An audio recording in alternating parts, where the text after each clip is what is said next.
What up, everyone? This is Mr. Lord, Dr. Professor, Dark Joker, here with another edition of Traditional Fans with Opinions, where I'll give my reviews for whoever I watched, read, or played today. And who are Traditional Fans with Opinions? That is myself, and that is you, the viewers. With all that being said, on with the reviews. Dr. Stone, Season 4, Episode 25. So in this episode, Zeno makes a Geiger counter using argon gas to find radioactive material and some rare earth metals, so the team could make the spacecraft, including chrome and nickel. Which when they say chrome, some people are yes, because just wait, what? Putting chrome in the thing? What? Like they think it's like chrome the person, which is pretty funny. And so they you know use the Perseus to salvage iron, and with the iron and chrome, stainless steel is made, which they need. And so, Senku works on a new Perseus that's like, has AC, basically more advanced, while Zeno works on a rocket engine. So, and to do that, Zeno makes a machine to produce nickel gas so he can improve the steel more. And since there's no oil to power the new Perseus, Senku uses food waste, plants, and poop to make biofuel. And it's funny because Sukanen gets disgusted by the poop. Like, it is so funny. Yeah, Sukan Kohaku's reaction to the poop thing was so funny.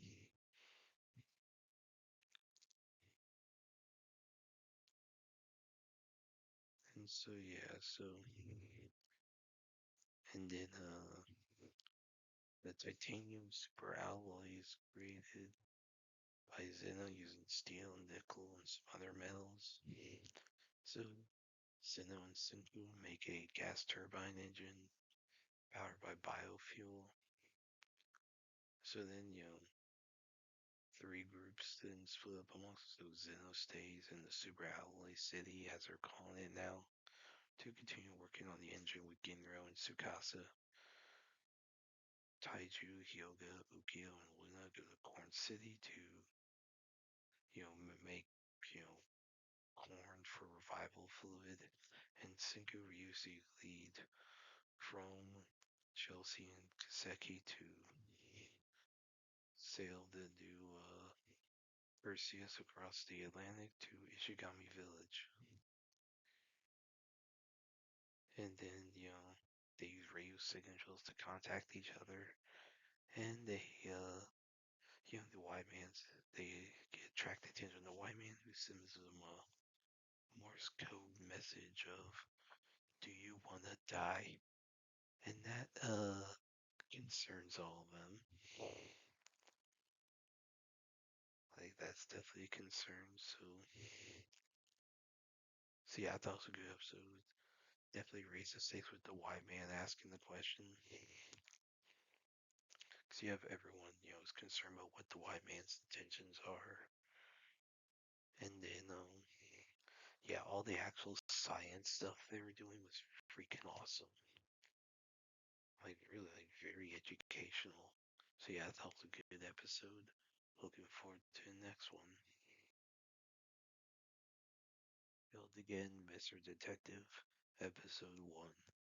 So this is a new show that started. So the main character in this is a high schooler named Sakuya Aotsuki, who works as a private detective with his assistant, Lilithia. So his father is a famous detective. His father's name is Tatua. He's often, not around. He's working on, high profile, cases. Now Sakuya only deals with easy ones, which is a current one. He's investigating a Chin husband named Katsuragi.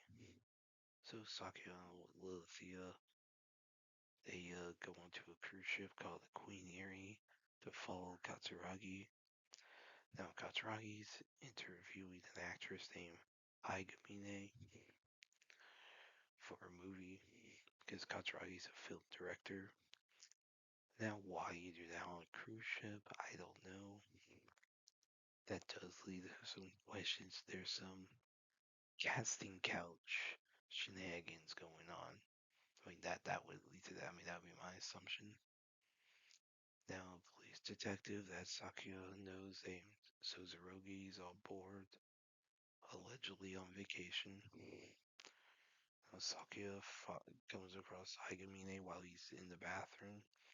Hagamine fell through a ceiling through an air duct. She was trying to find a cat named Lulu. Apparently, Katsuragi really likes cats, and Lulu's one of the cats. So Hagamine asks for Sakya's help in finding the cat. Sakya agrees. Police will help him get close to Katsuragi for his investigation. And apparently, Hagamine is like playing a detective for the movie, so she believes that fall observing Sakya can help her prepare for the role. Now, Sakya searches the cargo hold for Lulu, and he finds a dead body of a man Katsuragi was speaking with earlier. And he, searches the man's phone, and then Sakya is stabbed by a guy dressed as a clown, who takes the phone. Now,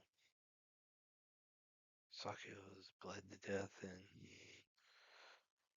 but then he comes back to life, and with Lilithia holding him, who gets on to him for getting killed again. So I'll see that,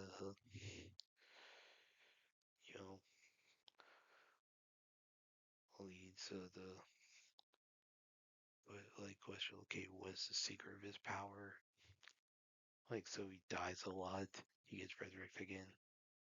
Like, my question is, are these gonna be all serious deaths, or are they gonna be funny? Like, is this gonna get into Kenny McCormick like territory when it comes to funny deaths? But yeah, that was a good, interesting, good, pilot, good introduction to the case, to the characters.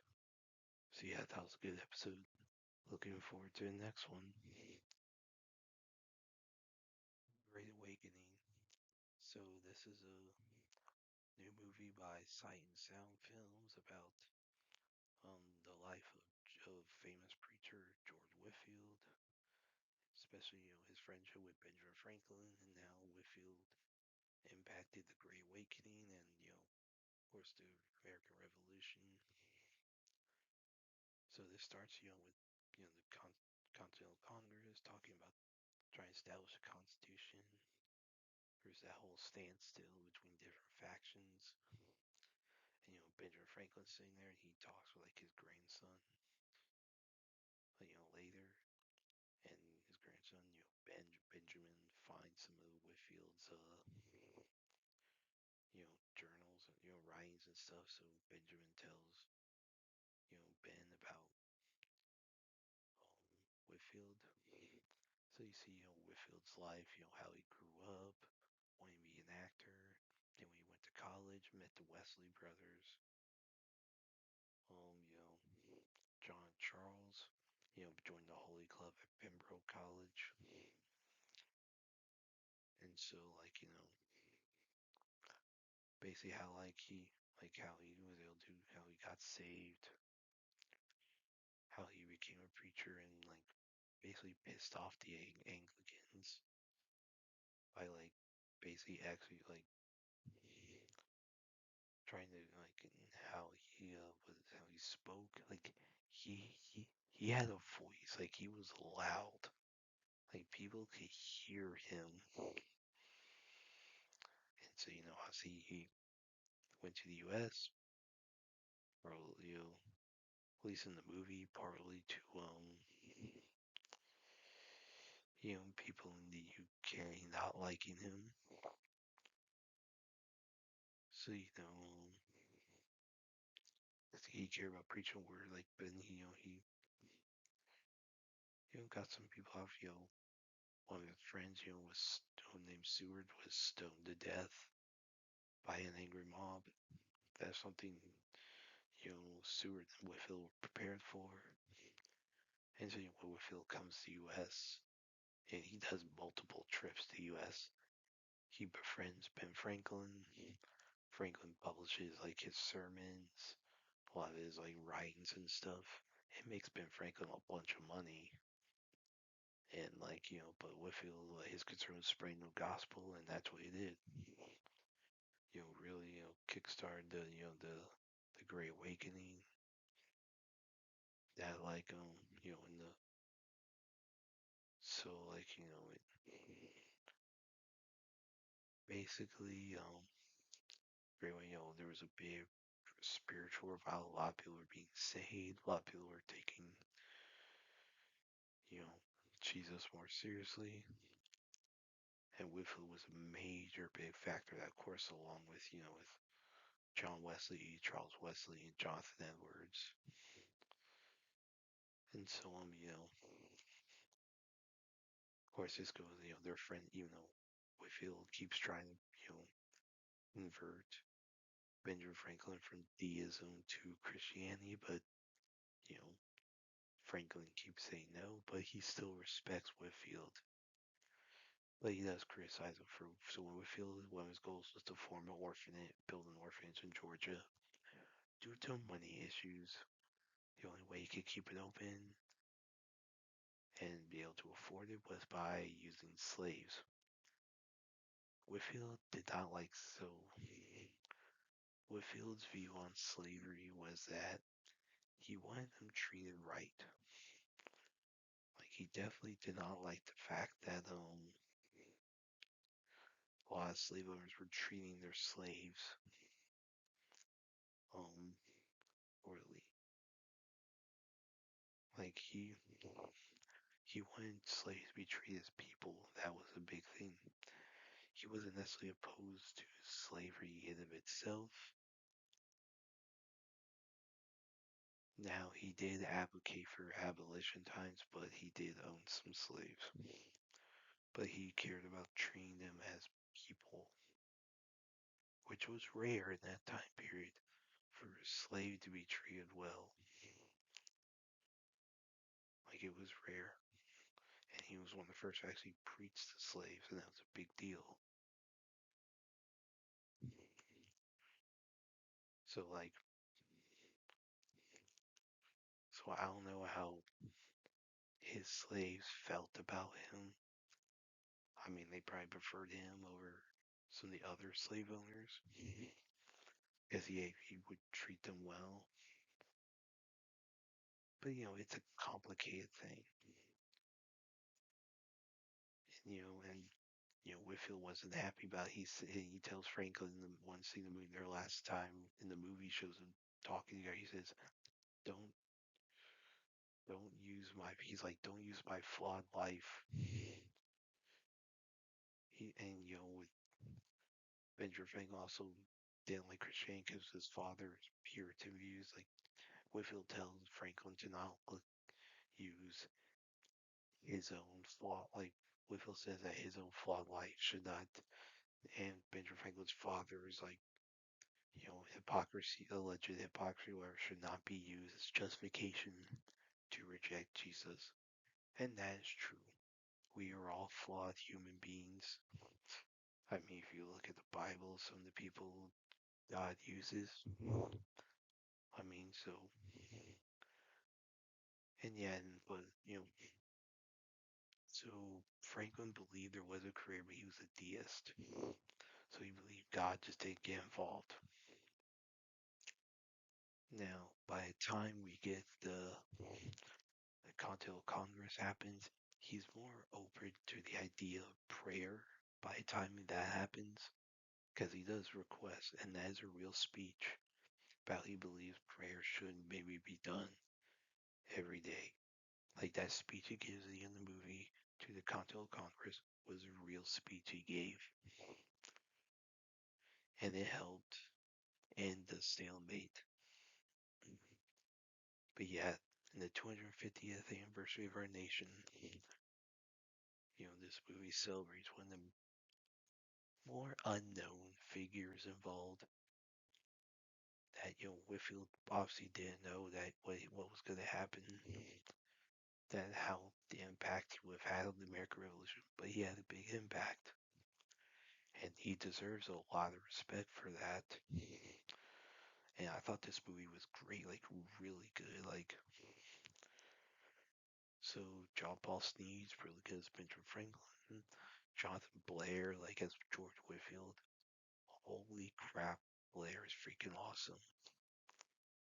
Like he does really well. Like some award worthy performance right there. Like it is really good. So yeah, I highly recommend watching this.